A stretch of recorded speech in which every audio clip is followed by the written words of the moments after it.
समस्या में ही समाधान है। यह एक ऐसा मंत्र है जिसे हम सभी ने कहा है या सुना है, लेकिन क्या यह सच है?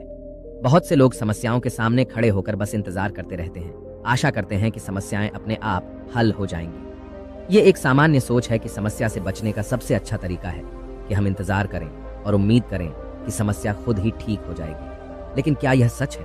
क्या वाकई मुश्किलों का सामना करना और उनसे निपटना इतना आसान है? इस वीडियो में हम बात करेंगे कि समस्याओं के सामने खड़े होकर इंतजार करना सबसे अच्छा विकल्प नहीं है।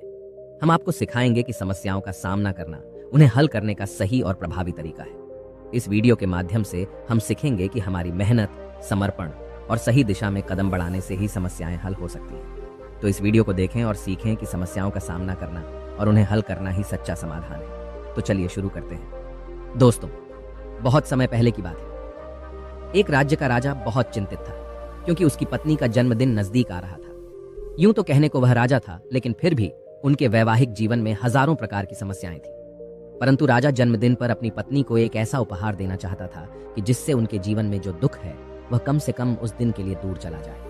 वह अपनी पत्नी को खुश करना चाहता था, किंतु आपने देखा होगा कि यह कार्य बहुत ही मुश्किल है, क्योंकि हम आज तक किसी को खुश नहीं कर पाए। हम चाहे लाख कोशिशें ही क्यों न कर लें, लेकिन हम कभी किसी को खुश नहीं कर पाते, क्योंकि यह खुशी हमारे पास नहीं है और न ही सामने वाले के पास है, जो हमारे पास है ही नहीं। वो हम किसी और को कैसे दे सकते हैं?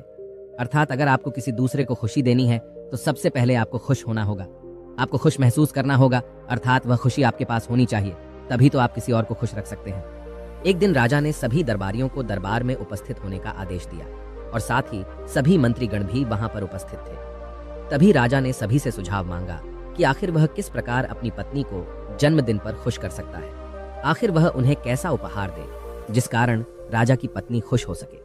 वहां पर उपस्थित सभी लोग अपने मन की बातें राजा से बताते हैं, परंतु राजा को वहां पर उपस्थित किसी भी व्यक्ति का कोई सुझाव पसंद ही नहीं आया। एक दिन संध्या के वक्त राजा अपने रथ से कहीं जा रहा था। तभी रास्ते में उसने एक बहुत ही सुंदर मूर्ति देखी।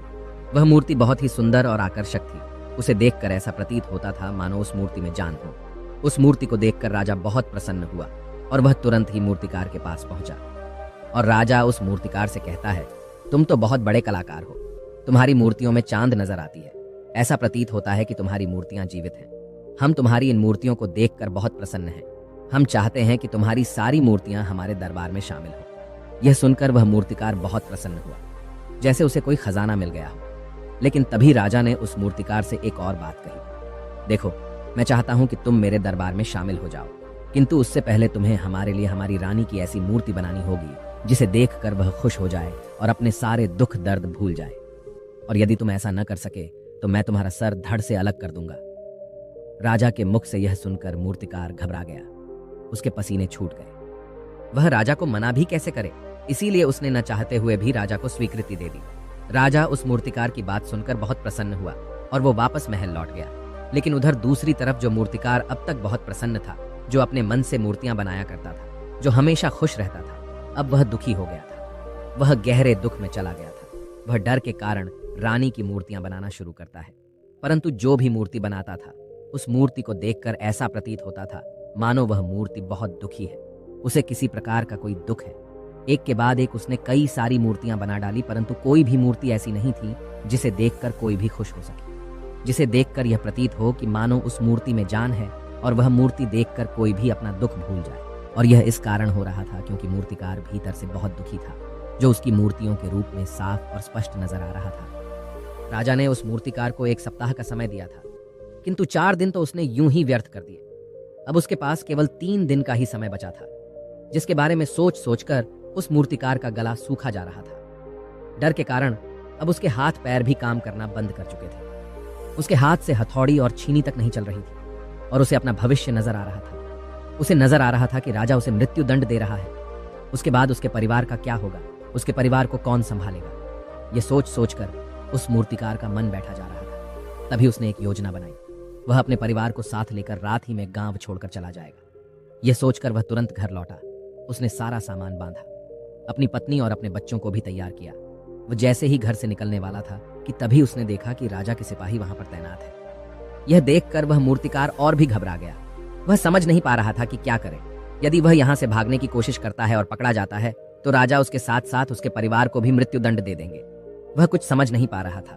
तभी वह जमीन पर बैठ गया और रोने लगा और अपनी पत्नी से कहता है, अब से तुम्हें बच्चों का ख्याल रखना होगा। मेरा और तुम्हारा साथ यहीं तक था, क्योंकि राजा ने जिस प्रकार की मूर्ति का मुझे आदेश दिया है मैं उस प्रकार की मूर्ति नहीं बना पा रहा, जिस कारण राजा मुझे मृत्यु दंड दे देंगे, वह मेरा सर धड़ से अलग कर देंगे और उसके बाद तो तुम्हें ही बच्चों का ख्याल रखना होगा। इतना कहकर वो जोर जोर से फूट फूट कर रोने लगा। देखते ही देखते रात बीत गई और अगले दिन सुबह सुबह उस मूर्तिकार के दरवाजे पर एक गुरु भिक्षा मांगने आए। मूर्तिकार ने उन्हें भिक्षा लाकर दी तो मूर्तिकार बहुत परेशान लग रहा था, जिसे देखकर गुरुवर उस मूर्तिकार से कहते हैं, बेटा, हमारे जीवन में दुख और सुख तो आते ही रहते हैं।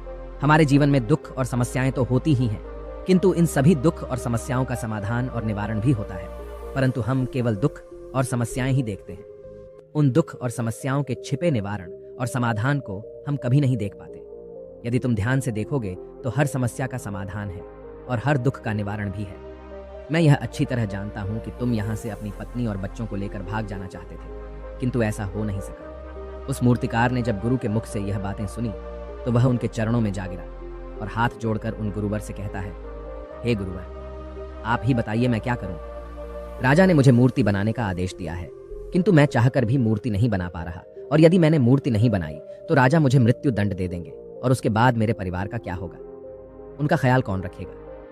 तभी गुरुवर उस मूर्तिकार से कहते हैं, बेटा, आंख बंद कर लेने से कुछ नहीं होने वाला, क्योंकि दुख और समस्याएं तो वहीं की वहीं खड़ी रहती हैं। ध्यान देने और कर्म करने से सब कुछ बदल जाता है। यदि तुम केवल आंखें बंद करके यह सोचोगे कि तुम्हारी समस्याएं चली जाएंगी तो ऐसा कभी नहीं होगा। इतना कहकर उन गुरुवर ने उस मूर्तिकार के कानों में कुछ कहा और उसके बाद वह वहां से चले गए।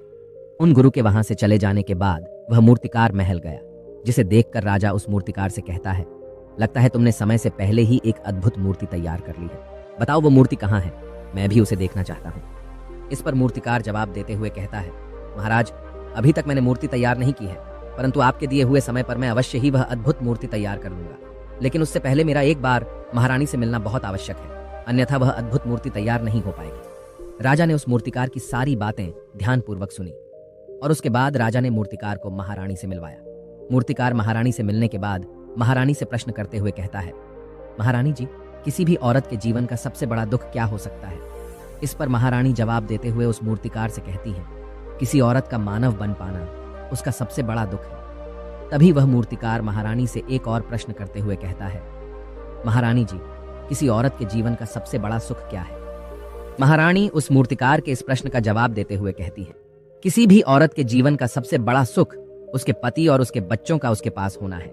महारानी के मुख से अपने प्रश्नों का जवाब जानकर मूर्तिकार बहुत प्रसन्न हुआ और उनसे आज्ञा लेकर वह वापस अपने घर लौट आया और अब से वह दिन रात उस मूर्ति पर काम करने लगा। देखते ही देखते पूरे 3 दिन पूरे हो गए। आखिरकार रानी के जन्मदिवस वाले दिन वह मूर्तिकार उस मूर्ति को लेकर राजमहल पहुंचता है।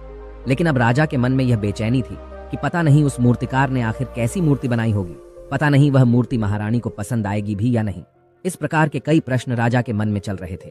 राजा के मन की बेचैनी लगातार बढ़ती ही जा रही थी, लेकिन उधर दूसरी तरफ राजा को उस मूर्तिकार पर पूर्ण विश्वास भी था, क्योंकि राजा ने पहले ही उस मूर्तिकार के हाथों की कला देखी हुई थी। इसलिए एक तरफ उनके मन में यह भी विचार चल रहे थे कि उस मूर्तिकार ने जरूर ही अद्भुत मूर्ति बनाई होगी। वह मूर्ति सफेद कपड़ों से ढकी हुई थी। तभी राजा ने उस मूर्ति की ओर इशारा करते हुए रानी से कहा, यह आपका जन्म दिवस का तोहफा है, इसे कबूल करें। उसके बाद रानी ने अपने हाथों से उस मूर्ति से वह कपड़ा हटाया और उस मूर्ति को देखते ही रानी की आंखों से आंसू बहने लगे और यह देखकर राजा को ऐसा प्रतीत हुआ कि मानो महारानी को यह मूर्ति पसंद नहीं है। इसलिए राजा ने तुरंत ही क्रोधित होकर अपने सिपाहियों को आदेश दिया और उस मूर्तिकार को बंदी बनाया। लेकिन तभी महारानी राजा से कहती है, रुकिए, इस मूर्तिकार ने तो मेरा दुख और सुख एक ही मूर्ति में निकाल दिया है। इस मूर्ति में मेरे पति मेरे साथ है और मेरे हाथ में मेरा बच्चा है। इससे सुंदर मूर्ति मैंने आज तक नहीं देखी। ये बहुत ही लाजवाब है, अद्भुत है। इससे सुंदर तोहफा मेरे लिए और कोई नहीं हो सकता। काश ऐसा मेरे जीवन में वास्तव में हो जाए, मेरे पति भी मेरे साथ हों और मेरे हाथों में मेरा बच्चा हो। महारानी की ये सारी बातें सुनकर और मूर्ति को देखकर राजा को अपनी गलती का एहसास हुआ। राजा अपनी प्रजा और अपने साम्राज्य की देख रेख में इतना व्यस्त रहता था